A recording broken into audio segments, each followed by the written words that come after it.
Assalamualaikum warahmatullahi wabarakatuh. Alhamdulillahi rabbil alamin, wassalatu wassalamu ala asyrafil anbiya'i wal mursalin, nabiyina Muhammadin wa ala alihi wa sahbihi wa tabi'in wa man tabi'ahum bi ihsanin ila yaumiddin. Allahumma 'allimna ma yanfa'una wanfa'na bima 'allamtana wa zidna ilman ya rabbal alamin. Amma ba'd. Ikhwani fid din wa akhwati fillah, a'azzakumullah. Jamaah salat maghrib musalla fajar Islam yang semoga dimuliakan Allah Subhanahu wa taala. Alhamdulillah, kita bersyukur kepada Allah tabaraka wa taala. Pada kesempatan malam hari ini kita dapat menunaikan kewajiban kita sebagai seorang muslim, yaitu menunaikan salat maghrib secara berjamaah. Lalu kemudian Allah Subhanahu wa taala pun kembali memberikan kepada kita taufiknya untuk menghabiskan waktu kita dari ba'da maghrib menjelang isya untuk duduk sejenak di salah satu taman dari taman-taman syurga, yaitu majlisul ilm. Salawat beriring salam semoga tercurah limpahkan untuk Nabi kita yang mulia, Nabi Muhammadin sallallahu alaihi wasallam, untuk keluarga beliau, para sahabat, serta orang-orang yang berjalan di bawah naungan sunnah beliau hingga hari kiamat kelak. Ikhwani fiddin wa akhwati fillah, azakumullah. Pada kesempatan malam hari ini InsyaAllah ta'ala kita akan kembali melanjutkan kajian kita dari tadabbur Al-Quran Surah Al-Baqarah, di mana di pertemuan yang lalu kita telah membahas ayat ke-262 berkaitan dengan firman Allah Subhanahu wa ta'ala tentang orang-orang yang menginfakkan harta mereka di jalan Allah, lalu kemudian mereka tidak menyertai infak mereka tersebut dengan diungkit-ungkit ataupun dengan menyakiti hati orang yang mereka berikan harta mereka kepadanya. Allah Subhanahu wa ta'ala berfirman, ba'da a'udzu billahi minasyaitonir rajim, alladzina yunfiquna amwalahum fi sabilillahi thumma la yutbi'un ma anfaqu mannan wala adan lahum ajruhum 'inda rabbihim wala khaufun 'alaihim wala hum yahzanun.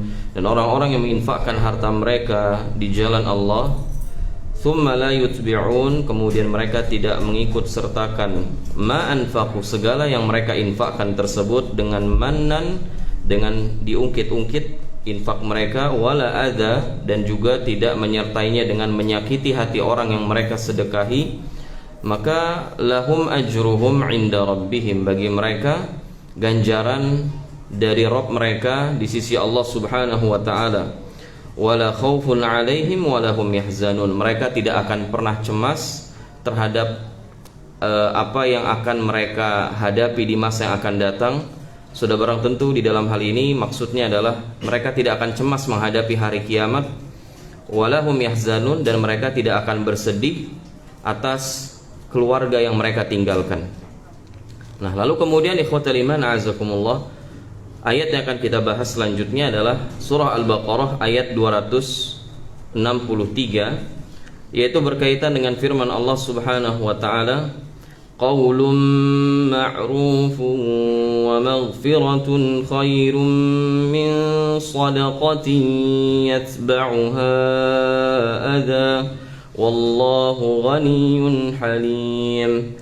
Qaulun ma'ruf, ucapan yang ma'ruf, wa maghfirah, serta maghfirah, nanti kita akan jelaskan makna maghfirah, khairun min sadaqah, jauh lebih baik daripada sedekah, yatba'uha adha, yang disertai dengan menyakiti hati orang yang kita sedekahi. Wallahu ghaniyyun halim, Allah Subhanahu wa ta'ala zat yang maha kaya dan maha lembut. Allah zat yang maha kaya dan maha lembut. Asy-Syaikh Abdurrahman ibn Nasir As-Sa'di rahimahullah, ketika beliau menjelaskan tentang makna qaulun ma'ruf atau ucapan yang ma'ruf, adalah yadkhulu fi dzalik kullu qaulin karim, semua ucapan yang mulia itu disebut qaulun ma'ruf. Fihi idkhal as-surur ala qalbil muslim, sehingga masuk di dalamnya memasukkan kebahagiaan di dalam hati seorang muslim. Sudah barang tentu ikhwatal iman azakumullah, karena konteks kita adalah sedekah, maka yang dimaksud qaulun ma'ruf di sini adalah memasukkan kebahagiaan ke dalam hati saudara kita yang meminta sedekah kepada kita, ya, dengan ketika kita menolak pemberian tersebut atau kita menolak memberikan sedekah kepada seseorang yang meminta sedekah kepada kita, maka qaulun ma'ruf adalah dengan menolaknya dengan cara yang baik, ya, tidak menyinggung, tidak merendahkan, tidak menyakiti, dan memasukkan kebahagiaan ke dalam hatinya. Karenanya Al-Imamul Baghawi rahimahullah, beliau menjelaskan qaulun ma'ruf ay kalamun hasanun wa raddun jamil 'ala sa'il. Qaulun ma'ruf adalah perkataan yang indah dan penolakan yang jamil, penolakan yang anggun, ya, kepada orang yang meminta kepada diri kita. Jadi kalau ada orang minta-minta jemaah, kan kita punya dua option, ya. Kita bisa memberikan sebagaimana ini sering dilakukan oleh Nabi kita Muhammad SAW, dan ini disaksikan para sahabat. Nggak pernah Nabi SAW diminta sesuatu lalu beliau katakan la, itu nggak pernah. Ya, sampai ada beberapa sahabat datang kepada Nabi SAW, minta kepada Nabi, dikasih sama Nabi. Kemudian besoknya lagi datang, dikasih lagi sama Nabi SAW. Kemudian besoknya lagi datang, dikasih lagi sama Nabi SAW. Nabi SAW tidak pernah ketika orang datang kepadanya meminta sesuatu lalu dia nolak dengan mengatakan la. Paling tidak Nabi carikan solusi. Tapi kita punya dua option jamaah. Ketika datang orang meminta kita atau meminjam uang mungkin, maka kita punya dua option: memberikan dengan baik, artinya tidak disertai dengan mengungkit-ungkit pemberian tersebut, ya, tidak pula menyakiti hati orang yang kita berikan uang kita kepadanya, baik dalam rangka sedekah atau dalam rangka meminjamkan uang kepadanya. Nah, bisa juga option yang kedua, yaitu menolak. Artinya mungkin kita punya kebutuhan yang harus dipenuhi sehingga kita tidak mampu untuk memberikan harta kita kepadanya. Maka di dalam Islam, ikhwatal iman azakumullah, Allah Subhanahu wa taala mengajarkan kepada kita perbandingan. Bahwasanya kalau kita dikasih pilihan memberikan sedekah dengan terpaksa atau memberikan sedekah dengan mengungkit-ungkit kebaikan, bersedekah tetapi disebut kebaikannya, kemudian dia berharap orang ingat dengan jasa-jasanya, kemudian dia bersedekah juga dengan menyakiti hati saudaranya, dengan ngomongin saudaranya tersebut ke pihak lain karena sering minjem uang, mungkin sering minta-minta, akhirnya dia dengar dan dia tersakiti, maka itu tidak lebih baik daripada qaulun ma'ruf, yaitu ucapan yang baik. Di antara makna qaulun ma'ruf sebagaimana dijelaskan oleh Al-Baghawi rahimahullah dan juga para ulama yang lainnya, maknanya adalah penolakan yang indah. Ketika orang datang kepada kita, maaf bu, saya belum ada, mohon maaf pak, saya belum ada, mudah-mudahan bapak diberikan solusi oleh Allah Subhanahu wa taala, mudah-mudahan dikasih jalan keluar, untuk sekarang saya belum bisa bantu. Nah, itu hal-hal yang bisa kita sampaikan jamaah ketika ada seorang meminta bantuan kepada kita, khususnya berkaitan dengan harta dan kita belum bisa bantu. Penolakan boleh, nggak ada masalah, tetapi ditekankan penolakan itu dengan tata bahasa yang baik, tidak menyinggung, tidak merendahkan, ya, tidak menyakiti hati orang tersebut. Karenanya bahkan Al-Kalbi rahimahullah mengatakan makna qaulun ma'ruf adalah du'aus salih yad'u li akhihi bi dhahril ghaib. Ya, dia doakan saudaranya tanpa sepengetahuan saudaranya tersebut. Dia doakan kebaikan. Semoga fulan, ya, diberikan solusi oleh Allah Subhanahu wa taala, atau secara langsung. Ya, ketika kita tidak mampu memberikan bantuan, maka tolak dengan cara yang baik. Mohon maaf, saya belum bisa bantu. Mudah-mudahan bapak atau ibu diberikan solusi nanti oleh Allah Subhanahu wa taala. Atau saya punya teman mungkin bisa bantu, nanti saya kasih nomornya. Itu penolakan-penolakan yang kiranya bisa digunakan oleh setiap muslim ketika ada orang meminta kepadanya, namun dia tidak menyanggupi untuk membantu saudaranya tersebut. Kemudian berkaitan dengan qaulun ma'ruf juga, di dalam riwayat yang sahih dikeluarkan oleh Al-Imam Muslim, Nabi SAW mengatakan al-kalimatu thayyibatu sadaqah. Jadi kalimat yang baik itu sendiri saja sudah bernilai sedekah di sisi Allah Subhanahu wa taala. Wa inna minal ma'ruf an talqa akhaka biwajhin talq. Dan di antara bentuk ma'ruf, di antara bentuk kebajikan adalah engkau menemui saudara muslim dengan wajah yang cerah, wajah yang bahagia, wajah yang penuh dengan senyuman. Itu diantara bentuk sedekah. Karena tadi Nabi SAW mengatakan bahwa al-kalimatut thayyibah shadaqah, bahwasanya kalimat yang baik itu adalah masuk dalam kategori sedekah. Sehingga kalaupun tidak bisa bantu dengan harta, maka hibur hatinya dengan ucapan yang baik, jemaah. Lihat bagaimana Islam mengajarkan kita bahwa kebaikan itu bisa jadi ketika kita tidak mampu membantunya. Jadi baik kita bisa membantunya, maka itu Masya Allah. Dan sekalipun kita nggak bisa bantu, kita tetap bisa berbuat baik dengan mengucapkan kalimat yang ma'ruf. Kemudian Al-Imam Al-Qurtubi rahimahullah, beliau menjelaskan fayatalaqqas sa'il bil bishr. Ya, makna qaulun ma'ruf juga maknanya adalah ketika kita menemui orang yang meminta meminta kepada kita, bil bishr, dengan kegembiraan, wat tarhib, dengan sambutan yang hangat, wa yuqabilu bit talaqati wat taqrib, dan menemuinya dengan keceriaan, dengan kegembiraan, dengan pendekatan, liyakuna mashkuran in a'ta wa ma'dzuran in mana'. Tujuannya apa? Tujuannya agar orang itu berterima kasih kepada kita kalaupun kita memberikan, dan kalaupun kita tidak mampu memberikan bantuan tersebut, dia memberikan uzur kepada kita. Itu tujuannya, jemaah. Jadi sebagian kaum muslimin ketika dia datang kepadanya atau datang ke rumahnya seorang minta-minta, kita udah tahu lah bahwasannya meminta-minta hukumnya haram, apalagi dalam rangka apa? Memperkaya diri. Dan Nabi SAW memberikan ancaman tegas dalam masalah ini, ya, bahwasannya la yazalun nas, tidaklah seorang itu meminta-minta kepada manusia hatta ya'ti yaumal qiyamah wa laysa fi wajhihi muz'atul laham. Dia akan datang kelak pada hari kiamat, ya, dalam keadaan wajahnya tidak ada segumpal daging pun. Ini ancaman yang berat, kita ngerti jemaah, bahwasannya meminta-minta apalagi dalam rangka memperkaya diri, ancaman yang berat dalam Islam. Tapi sebagai seorang muslim kita menghukumi zahir walaysa batin. Kalau ada orang datang kepada kita, bisa kita kasih, kasih. Tidak bisa atau kita tolak, dalam kata lain, tolak dengan cara yang baik. Sebagian orang enggak ngasih, dan dia usir dengan cara yang sangat kasar, ya, dengan cara yang tidak mencerminkan bahwa dirinya adalah seorang penuntut ilmu. Kalau orang awam mungkin berlaku seperti itu, tapi penuntut ilmu bukan kelasnya jemaah. Penuntut ilmu dia bermain di levelnya. Terlihat bahwasannya dia ngaji, ya, terlihat bahwasannya dia adalah orang yang mempelajari kitabullah wa sunnati Rasulillah sallallahu alaihi wasallam. Terlihat dari sikapnya ketika memberikan penolakan tersebut. Penuntut ilmu kalau nolak dengan cara yang baik, nggak ada masalah.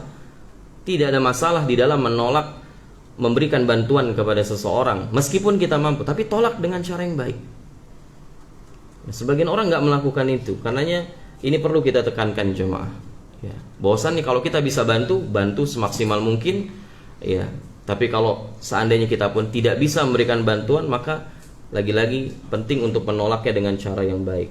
Wa maghfiratun, kata Allah, qaulun ma'ruf wa maghfirah. Ucapan yang ma'ruf tadi, para ulama tentu ahli tafsir menjelaskan ini yashmal, ya, meliputi semua ucapan yang baik. Dan kalau kita bicara tentang sedekah, maka lebih spesifik lagi, maksudnya tadi adalah penolakan yang baik ketika kita tidak bisa memberikan bantuan kepada seseorang. Wa maghfirah, dan maghfirah. Apa makna maghfirah jemaah? Al-maghfirah maknanya dijelaskan oleh para ulama, as-sitr wat tajawuz anil khata', menutupi dan memaafkan kesalahan orang. Kalau memaafkan mungkin kita mampu, ya, tapi sebagian kita berat juga maafkan. Contoh jemaah, datang kepada kita seorang minta-minta, kemudian kita tolak, udah dengan cara yang baik mungkin, ya, tetapi dia ngedumel di belakang, dan itu kedengeran lagi sama kita.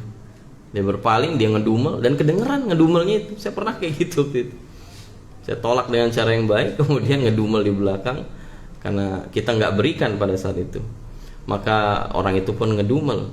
Maka maghfirah, sebagian ahli ilmu mengatakan maghfirah adalah berusaha menutupi kesalahan orang yang meminta-minta kepada kita dan memaafkannya. Clear, anggap nggak ada masalah. Ya, lagi-lagi ini sulit jemaah. Saya nggak bilang mudah, ini sulit. Karenanya Allah mengatakan khairun, itu jauh lebih baik. Dan yang jauh lebih baik tentu bukan hal yang mudah. Ini hal yang sulit, apalagi kalau kita nggak biasakan. Maka ketika kita dapat ayat Al-Quranul Karim seperti ini jamaah, itu langsung usahakan untuk diaplikasikan dalam kehidupan kita sehari-hari. Besok ada teman kita minjem uang, bisa ngasih? Kasih. Ada yang minta kepada kita, bisa ngasih? Kasih. Sebagaimana itu yang selalu dilakukan oleh Nabi kita alaihi salatu wassalam.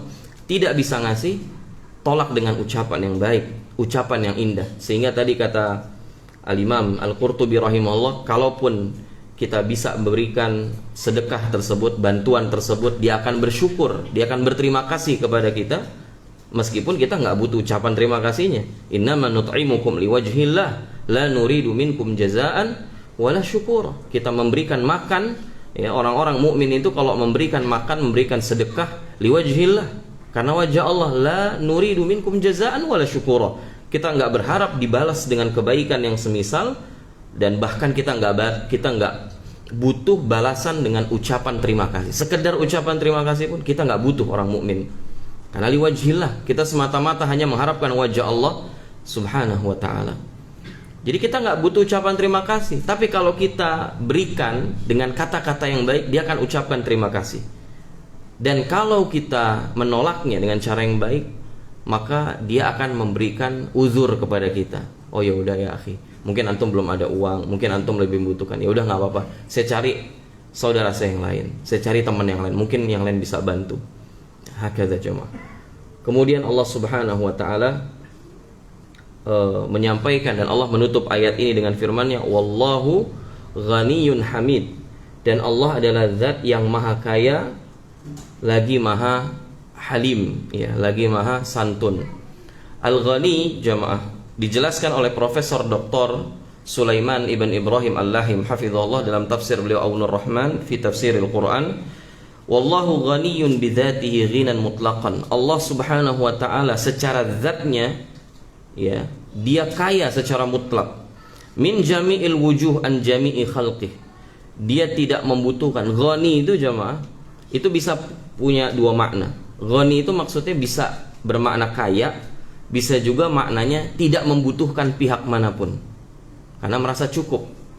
Jadi ghani itu mengandung dua pengertian. Bisa jadi maknanya adalah kaya, ya, al-ghani sebagaimana kita tahu bahwa al-faqir lawan katanya adalah al-ghani. Fakir lawan katanya adalah orang kaya, orang fakir, orang kaya. Tapi juga di antara makna ghina adalah merasa tidak membutuhkan kepada pihak manapun. Dan Allah punya dua makna tersebut. Allah maha kaya karena Allah yang memiliki segala sesuatu yang ada di muka bumi ini, yang ada di langit, yang di bumi, milik Allah subhanahu wa ta'ala. Lillahi ma fis samawat wa ma fil ard. Dan di sisi yang lain juga Allah memiliki makna ghani yang satunya lagi, yaitu tidak membutuhkan kepada pihak manapun. Allah maha kaya, maha cukup, dan tidak membutuhkan pihak manapun. Artinya apa jamaah? Ya, artinya kata para ulama, la yahtaj ila ahadin minhum. Allah tidak membutuhkan makhluknya sedikit pun. Allah berfirman, innallaha la ghaniyun 'anil 'alamin. Allah maha kaya, artinya Allah maha tidak membutuhkan kepada seluruh alam semesta ini. Wal 'alam masih wallah. Ya, al-'alamin itu kan jamak dari alam, dan alam masih wallah. Semua sesuatu selain Allah disebutnya alam, jamaknya alamin. Yani Allah subhanahu wa ta'ala itu maha kaya dan tidak membutuhkan siapapun, pihak manapun dari seluruh makhluknya. Was-sadaqah la tanaluhu wa la tanfa'u. Sehingga apa jamaah kesimpulannya? Kesimpulannya Allah subhanahu wa ta'ala itu tidak membutuhkan sedikit pun dari sedekah kita. Dan sedekah kita nggak bermanfaat sedikit pun bagi Allah subhanahu wa ta'ala. Tidak menambah kemuliaan Allah, tidak menambah kekuasaan Allah subhanahu wa ta'ala, tidak menambah sedikit pun kemahamuliaan Allah subhanahu wa ta'ala. Kalau kita dikasih sesuatu, akan bertambah kepada kita sesuatu jamaah. Dan kalau diambil dari kita sesuatu, maka akan berkurang dari kita sesuatu. Tapi Allah jalla wa'ala enggak. Allah ghaniyun 'anil 'alamin. Allah maha kaya. Allah subhanahu wa ta'ala maha tidak butuh kepada apa yang kita miliki. Jadi supaya jangan sampai punya persepsi sedekah itu adalah manfaat bagi Allah subhanahu wa ta'ala. Supaya jangan sampai kita berpikir kalau kita sedekah, Allah diuntungkan dengan sedekah kita. Allah nggak butuh dengan sedekah kita. Bahkan saudara kita sesama muslim pun yang minta kepada kita atau yang kita berikan harta kita kepadanya, hakikatnya dia tidak butuh pahalanya. Dia cuma butuh uangnya. Pahalanya kembali kepada siapa? Kepada diri kita sendiri. Karenanya jamaah yang Allah muliakan, Allah Subhanahu wa taala berfirman dalam surah Al-Hajj ayat 37, "Lan yanalallahu luhumuha wala dima'uha, walakin yanaluhu taqwa minkum." Allah Subhanahu wa taala sama sekali tidak membutuhkan darah hewan kurban yang kita sembelih. Enggak akan sampai kepada Allah darahnya. Dan dagingnya pun enggak sampai kepada Allah dari hewan yang kita sembelih. Apa yang sampai kepada Allah? Takwa kita kepada Allah Subhanahu wa taala. Karena sembelihan itu atau menyembelih hewan kurban adalah salah satu simbol ketakwaan kita kepada Allah Subhanahu wa taala. Maka yang sampai adalah ketakwaan tersebut kepada Allah Azza wa Jalla. Dan Allah Subhanahu wa taala di dalam surah Al-Isra ayat ke-7 Allah mengatakan, "In ahsantum li anfusikum." Kalau kalian berbuat baik, maka hakikatnya kalian cuma sedang berbuat baik kepada diri kalian sendiri. Wa in asatum falaha. Dan sebaliknya, kalau kalian berbuat buruk, maka akan kembali kepada diri kalian masing-masing keburukannya. Jadi kalau kita berbuat baik, Allah nggak diuntungkan sama sekali. Ya, Allah tidak butuh dengan kebaikan kita. Allah tidak butuh dengan sedekah kita. Karena Allah ghani, Allah maha kaya, Allah ghani 'anil alamin. Tapi sebenarnya yang dapat maslahat, yang dapat manfaat, yang diuntungkan ketika beramal saleh adalah diri kita masing-masing. Dan Allah Subhanahu wa taala tadi menutup ayat ini dengan dua sifatnya, Ghani, Halim. Dan tentu jemaah, di dalam Al-Quran tidak mungkin Allah Subhanahu wa ta'ala menutup ayat dengan sifat yang tidak ada kaitannya dengan pembahasan sebelumnya. Maka tadi kita sampaikan makna dari Ghani, maha kaya, maha tidak butuh kepada siapapun. Ini menjadi penegas bahwa Allah nggak butuh sedekah kita. Ya, Allah tidak membutuhkan sedekah kita. Dan Allah tadi menutup ayatnya juga dengan Halim, maha lembut, maha santun. Maka di antara maknanya kata para ulama, la yu'ajjilu bil uqubah ala man manna wa yu'dhi bis sadaqah. Dan dengan kemahalembutan Allah tersebut, maka Allah tidak lantas langsung mengazab, memberikan uqubah, memberikan hukuman kepada orang yang ketika dia bersedekah dia ungkit-ungkit sedekahnya. Dan semua kita tahu itu dosa besar jemaah. Ya, mengungkit-ungkit sedekah itu diantara dosa besar. Menyakiti hati orang yang kita sedekahi itu dosa besar. Tapi diantara bentuk hilm, kelembutan Allah, kemahasantunan Allah Subhanahu wa ta'ala, diantara bentuk kasih sayang Allah, Allah tidak lantas mengazab orang tersebut atas perbuatan dosanya. Walakin yu'ajjil, Allah menunda, Allah menunggu kita bertaubat kepadanya. Ini diantara hubungan atau korelasi atau munasabah antara dua sifat ya, yang Allah Subhanahu wa ta'ala sebutkan di dalam ayat ini dengan konteks kalimat sebelumnya. Kemudian ikhwatal iman, a'azzani Allah wa iyyakum, kita masuk ke dalam ayat berikutnya, ayat 264. Dan ini pembahasan kita sebenarnya, yaitu berkaitan dengan pembatal-pembatal sedekah. Meskipun sudah disebutkan di ayat sebelumnya bahwa pembatal sedekah adalah al-man wal adza, mengungkit-ungkit dan menyakiti hati orang yang kita sedekah, itu batal sedekah kita. Di sini Allah tegaskan lagi. Dan kalau kita lihat jamaah, itu 3 ayat diulang-ulang tentang bahaya mengungkit-ungkit sedekah atau menyakiti hati orang kita sedekahin. Tidakkah ini menjadi warning buat kita jemaah, bahwasannya mengungkit-ungkit sedekah atau menyakiti hati orang kita sedekahi, ini penyakitnya orang-orang yang bersedekah di jalan Allah Subhanahu wa ta'ala. Ini jadi warning buat kita, hati-hati. Kalau kalian gak hati-hati, kalian akan terjerumus pada penyakit yang satu ini. Karena penyakitnya orang sedekah itu suka ngungkit-ngungkit. Penyakitnya orang yang suka sedekah itu, dia kadang-kadang gak sadar menyakiti hati orang jemaah. Wallahi, saya katakan demi Allah, kalau gak mungkin Allah ulang-ulang penyakit yang satu ini, al-man wal adza. Karenanya langsung batal amal solehnya, batal sedekahnya. Kata Allah Subhanahu wa ta'ala, A'udzu billahi minasyaitonir rajim.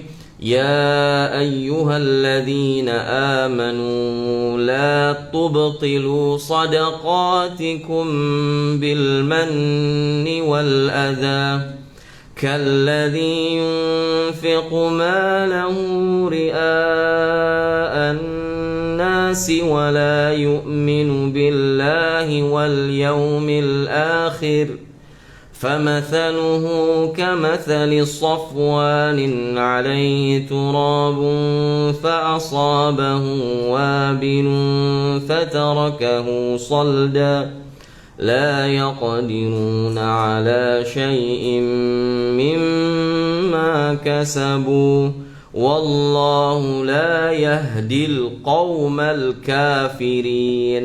Kata Allah, ya ayyuhalladzina amanu. Dan Ibnu Mas'ud mengatakan, kalau Allah Subhanahu wa taala memanggil kita dengan nidaul iman, panggilan keimanan, fara'aha sam'ak, pasang telinga baik-baik. Pasang telinga baik-baik. Intabih. Yani perhatikan baik-baik apa yang akan Allah sampaikan. Karena kemungkinan cuma dua. Imma perintah yang di situ mengandung maslahat buat kita, atau larangan yang di situ terkandung madharrah buat kita. Dan ternyata di sini larangan, jemaah. Ya ayyuhalladzina amanu, wahai orang-orang beriman, la tubtilu shadaqatikum. Jangan kalian batalkan sedekah kalian. Bil manni wal adza, dengan mengungkit-ungkit pemberian atau dengan menyakiti hati orang yang kalian berikan. Kalladzi yunfiqu malahu ria'an nas. Karena dia seperti orang yang ketika berinfak, menginfakkan hartanya tapi dalam rangka ria'an nas, agar dia dapat pujian dari orang. Wala yu'minu billah wal yaumil akhir, dan dia tidak beriman kepada Allah dan hari akhir. Famathaluhu kamathali Safwan alaihi turab. Maka permisalannya, kata Allah, dan berapa kali Allah di dalam Quran seringkali ya membawa permisalan-permisalan agar apa yang tidak tampak itu bisa terlihat tampak, jemaah. Litakrib, untuk mendekatkan pemahaman kita, untuk mendekatkan analogi kita. Makanya Allah Subhanahu wa taala banyak memberikan permisalan di dalam Al-Qur'an. Permisalannya, kata Allah, orang yang bersedekah lalu kemudian dia sertai sedekahnya dengan mengungkit-ungkit dan menyakiti hati orang yang dia berikan sedekah kepadanya, itu seperti batu yang mulus, alaihi turab, di atasnya ada pasir. Fa asabahu wabilun, lalu tidak lama, karena fa litta'qib. Fa maknanya adalah litta'qib, untuk sesuatu yang segera datang. Jadi enggak lama, di permisalan orang yang sedekah dengan mengungkit-ungkit, dengan menyakiti hati orang yang dia sedekahi, itu permisalan seperti ada batu mulus, di atasnya ada turab, ada pasir, kemudian enggak lama kemudian cepet tuh datang ya, wabil, hujan yang sangat lebat. Fatarakahu salda, lalu kemudian tiba-tiba mulus lagi itu batunya. La yaqdiruna ala syai'in mimma kasabu, dia tidak sanggup untuk menahan sesuatu dari apa yang telah dia upayakan. Wallahu la yahdil qaumal kafirin. Dan Allah subhanallah, Allah menutup ayatnya dengan wa'id, dengan ancaman yang sangat berat. Mungkin kalau redaksinya wallahu la yahdil qaumal zalimin, itu lebih ringan di hati kita, jemaah, ketika baca ayat ini. Tapi masalahnya Allah enggak mengatakan wallahu la yahdil qaumal zalimin. Allah mengatakan wallahu la yahdil qaumal kafirin. Allah tidak memberikan hidayah kepada orang kafir. Apa hubungannya? Tiba-tiba kok bicara sedekah yang riya, sedekah yang disertai dengan mengungkit-ungkit pemberian, sedekah yang disertai dengan menyakiti hati orang kita sedekahi, ditutup ayat itu dengan Allah tidak akan memberikan taufiknya kepada orang kafir. Kok tiba-tiba pindah ke masalah kekufuran? Nah, itu nanti akan dijelaskan oleh para ulama. Baik, jamaah yang Allah muliakan, makna la tubtilu sadaqatikum bil manni wal adza. Wahai orang-orang beriman, jangan kalian batalkan sedekah kalian. Ai izalatuhu wa idhabu, jangan kalian hilangkan, jangan kalian lenyapkan ba'da wujudihi, setelah tadinya ada. Pahalanya udah diterima sama Allah ternyata, jemaah. Jadi kita ini berbicara tentang orang-orang yang sedekah, jemaah. Itu ikhlas, karenanya pahalanya udah ada. Gitu loh. Kita nggak bicara orang yang sedekahnya nggak diterima sama Allah. Enggak. Ini sedekahnya sudah diterima oleh Allah. Karenanya ada pahalanya. Dan itu dipermisalkan dengan beberapa butir pasir yang ada di atas batu yang mulus. Berarti pahalanya sudah tetap di sisi Allah. Ini bukan nggak ada pahalanya, enggak. Udah jadi pahalanya, diterima di sisi Allah. Tapi jangan kalian batalkan pahala tersebut. Yakni jangan kalian hilangkan. Jangan kalian hapuskan pahala kalian sendiri. Dengan apa tadi? Bil manni wal adha. Karena ba di sini para ulama mengatakan ba sababiyah. Yakni maknanya jangan kalian membatalkan pahala sedekah kalian. Membatalkan sedekah maksudnya kata para ahli ilmu, membatalkan pahala sedekahnya. Karena sedekahnya nggak bisa batal jemaah. Tapi pahalanya yang sudah dicatat di sisi Allah itu bisa dibatalkan oleh Allah Subhanahu wa taala. Dengan apa? Bisa babil manni, dengan sebab engkau mengungkit-ungkit pemberianmu tersebut. Bitarafu' wa ta'ali alaih. Engkau merasa tinggi jemaah. Engkau merasa punya jasa yang besar kepada orang kau sedekahi.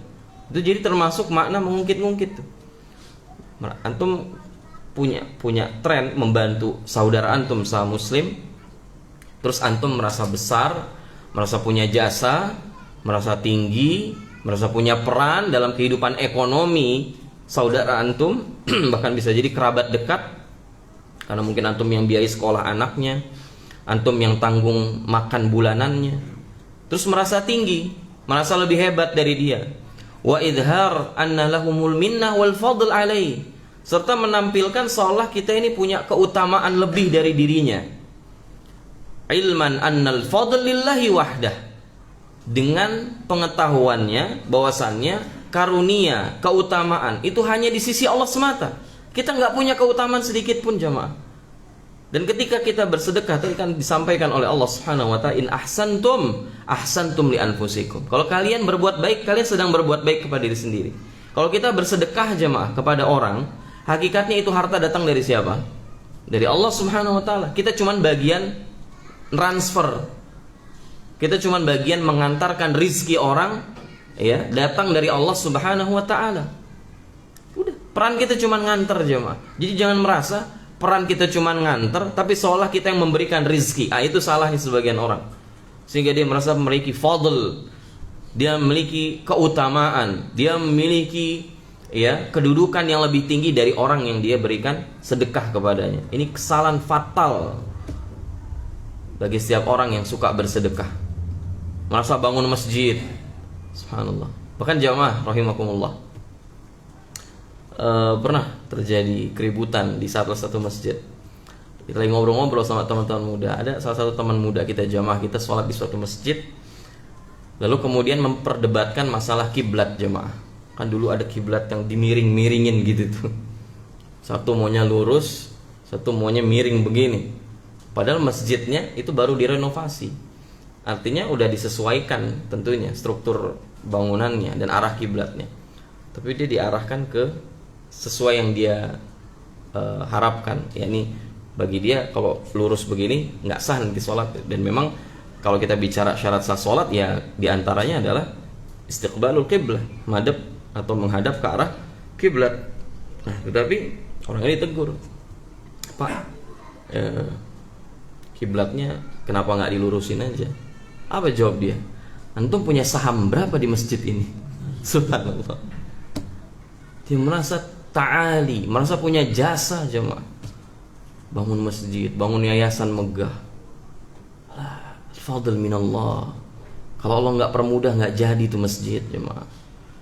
Karunia milik Allah Subhanahu wa ta'ala. Jadi jangan pernah merasa kalau kita memberikan sesuatu kepada pihak tertentu atau kepada yayasan tertentu, kita keluarkan semua effort kita jemaah.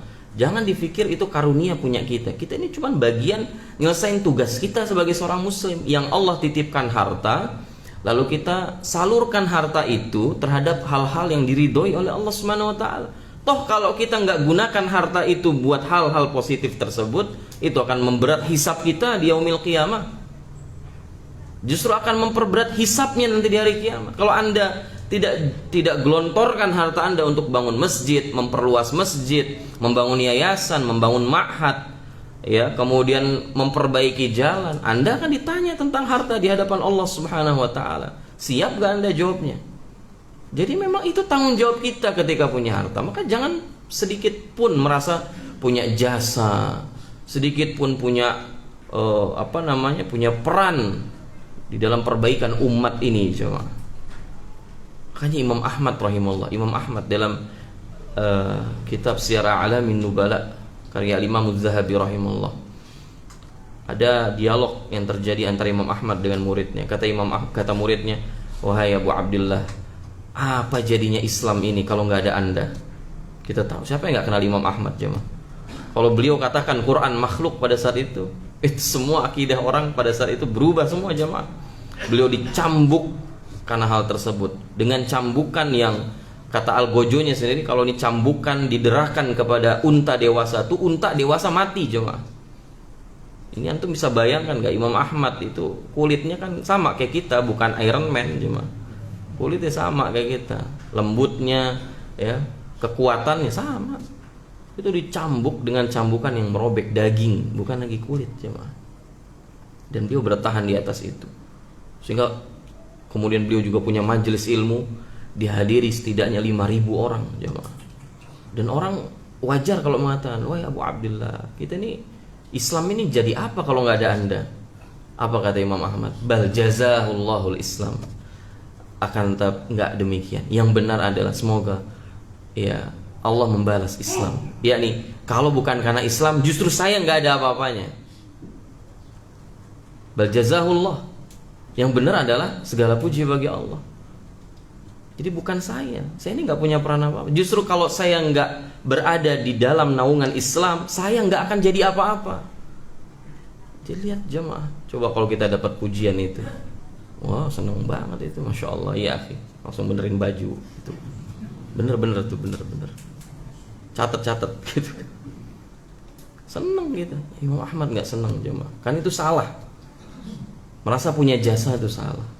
Di sisi lain Imam Ahmad bener jasanya besar, imam ahli sunnah.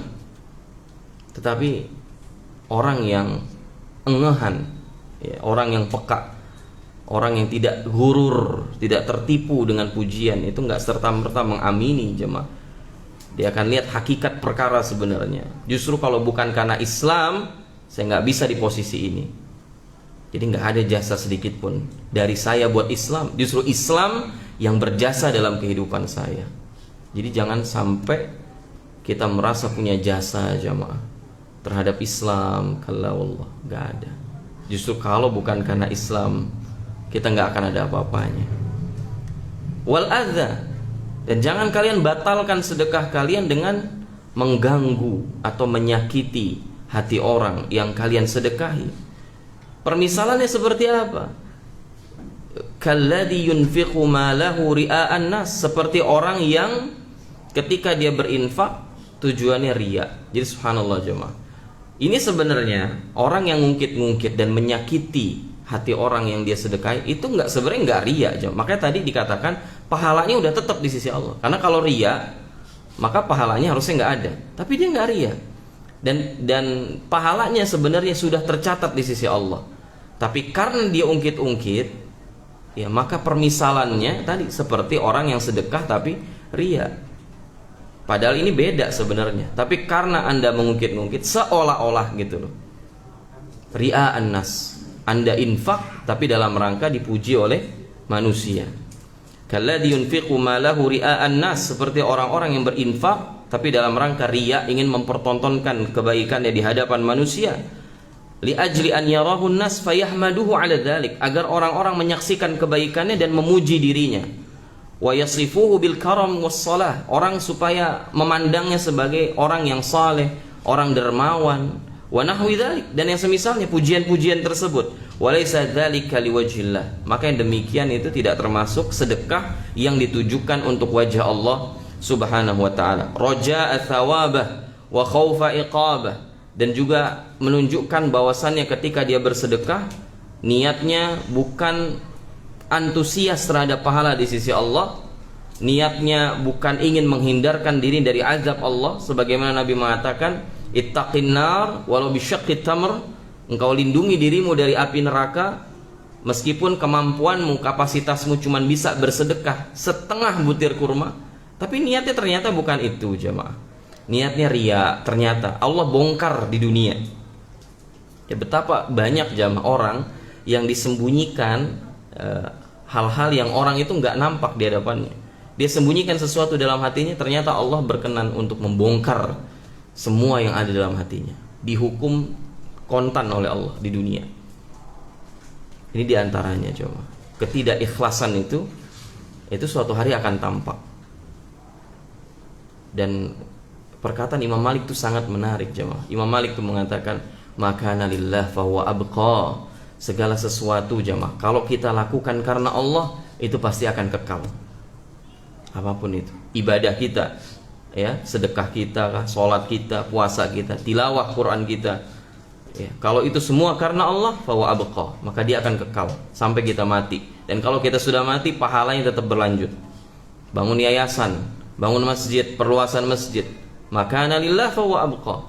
Segala sesuatu kalau dikait-kaitkan untuk wajah Allah, untuk mendapatkan keridhaan Allah subhanahu wa ta'ala, maka itu akan kekal di sisi Allah subhanahu wa ta'ala. Apa yang tidak untuk Allah, itu akan sirna sebelum dia sirna. Bahkan sebelum orang yang sedekah wafat, apa yang dia usahakan sudah wafat duluan.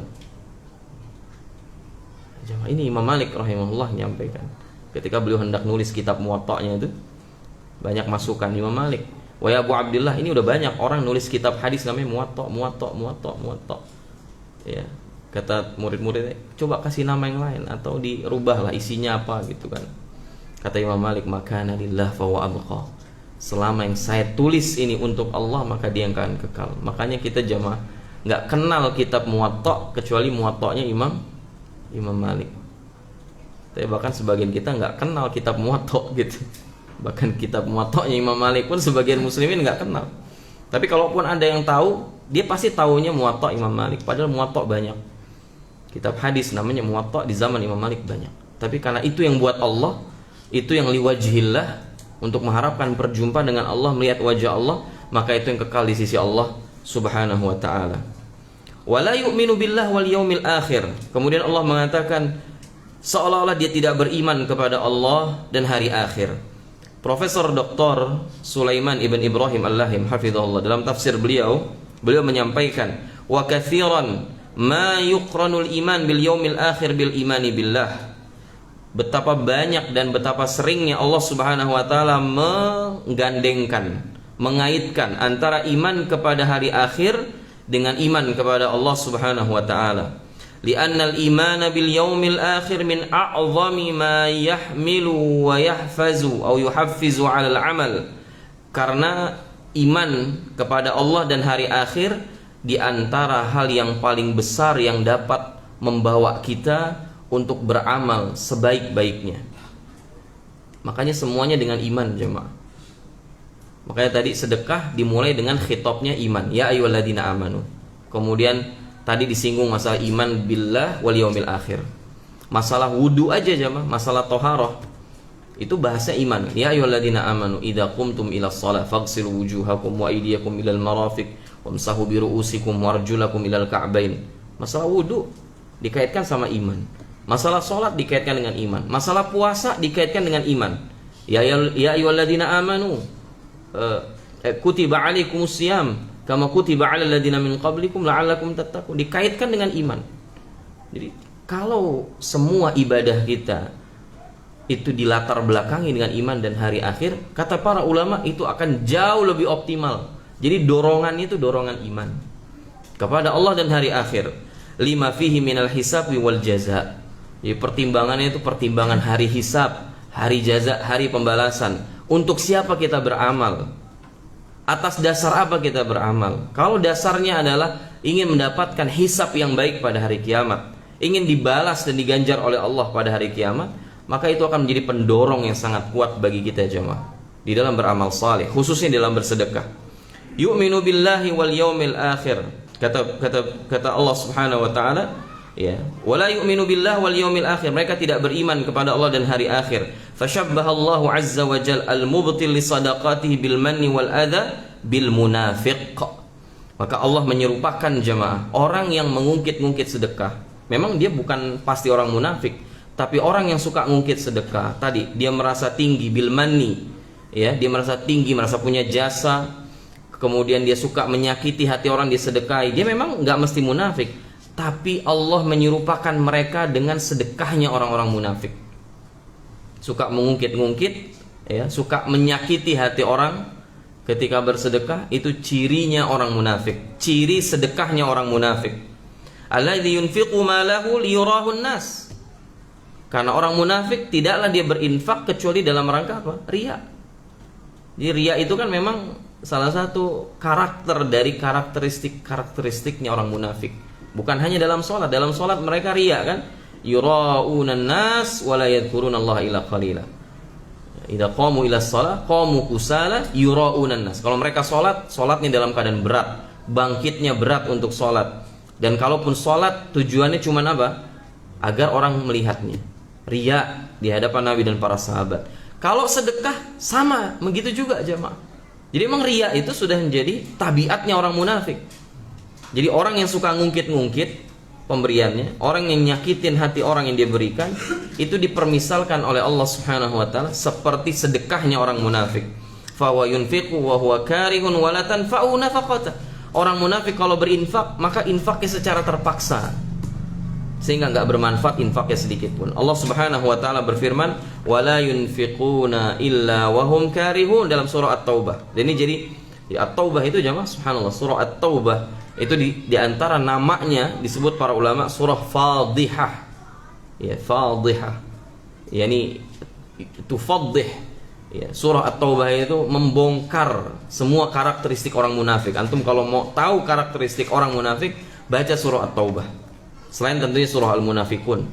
Tapi tidak ada, bagi saya secara pribadi, tidak ada surah di dalam Quran yang paling membongkar detail-detailnya karakter orang munafik, ya, melebihi surah At-Taubah ketika membuka dan menyingkap karakter orang munafik. Gak ada jemaah. Antum buka Quran, gak ada yang sedetail At-Taubah dalam membongkar karakter orang munafik. Di antara karakter orang munafik, kalau mereka infak, mereka tidaklah berinfak illa wahum karihun. Tidaklah mereka berinfak kecuali terpaksa. Maka kata Allah Subhanahu wa taala, jadi lihat betapa dilecehkannya orang-orang yang kalau sedekah dia ungkit-ungkit. Betapa dilecehkannya oleh Allah Subhanahu wa taala dengan dipermisalkan dengan orang munafik kalau berinfak. Orang-orang yang kalau dia sedekah dia sakiti hati orang dia sedekahi. Dan Allah memberikan permisalan, famathaluhu, permisalannya seperti kamathali Safwan, seperti batu yang mulus, alaihi turab, di atasnya ada batu. Fa asabahu wabilun, kemudian gak lama kemudian datanglah hujan yang sangat lebat. Bayangkan hujan yang paling lebat di Jakarta jemaah, yang membuat gorong-gorong jadi banjir. Bayangin hujan selebat apapun di benak kita. Kemudian bayangkan itu menimpa batu yang mulus yang di atasnya ada butiran pasir. Kira-kira apa yang terjadi? Hilang tuh jemaah, bersih langsung tuh pasir. Bahkan sebagian kita jemaah nyuci mobil atau motor yang paling gampang itu adalah hujan-hujanan bawa motor ketika hujannya lebat. Itu motor yang tadinya kotor bisa jadi bersih, mobil yang tadinya kotor bisa jadi bersih. Padahal kotoran itu melekat jemaah. Apalagi yang cuman di atas batu, cuman berapa debu, berapa butir debu di atas batu, dan itu langsung kena guyuran hujan lebat, hilang jemaah. Fatarakahu solda, maka kemudian batu itu pun menjadi mulus kembali, tidak menyisakan sedikit pun. Dan ini menunjukkan bahwa sedekahnya orang-orang yang suka mengungkit-ngungkit pemberian, ya, merasa lebih tinggi, punya jasa, ya, terhadap orang dia sedekahi, bahkan sampai menyakiti hati orang sedekahi, pahalanya tidak tersisa sedikit pun nggak tersisa. Jadi jangan berharap masih ada kali 1%, 2%, enggak ada aja. Fatarakahu solda, itu seperti batu yang kembali licin lagi. Setelah tadinya ada debu, ada pahalanya, diguyur hujan lebat, langsung hilang. Itu jamaah yang Allah muliakan, ya, berkaitan dengan permisalan orang-orang yang berinfak dengan mengungkit-ungkit pemberiannya dan menyakiti hati orang yang diinfaki. Permisalan seperti orang yang riya, tidak beriman kepada Allah dan hari akhir, dan dia seperti batu mulus yang di atasnya ada beberapa butir pasir, kemudian turun hujan lebat, maka tiba-tiba pasir itu pun hilang. Itulah pahala orang yang ketika dia bersedekah, dia merasa punya jasa, merasa lebih tinggi dari orang yang disedekahi. Dan ini lagi-lagi jamaah, penyakit orang yang suka bersedekah, maka betul-betul harus diwaspadai penyakit seperti ini. Tapi sudah masuk waktu Isya, hadanallahu wa iyyakum ajmain. Dan ana mohon izin jemaah tidak bisa melanjutkan kajian pada Isya karena kondisi ana sedang kurang enak badan, agak tinggi mungkin asam lambung, jadi terasa mual luar biasa. A'tadzirukum, ana mohon pamit. Qul qouli hadza wa astaghfirullah li wa lakum. Subhanakallahumma wa bihamdik, asyhadu an la ilaha illa anta, astaghfiruka wa atubu ilaik. Assalamualaikum warahmatullahi taala wabarakatuh.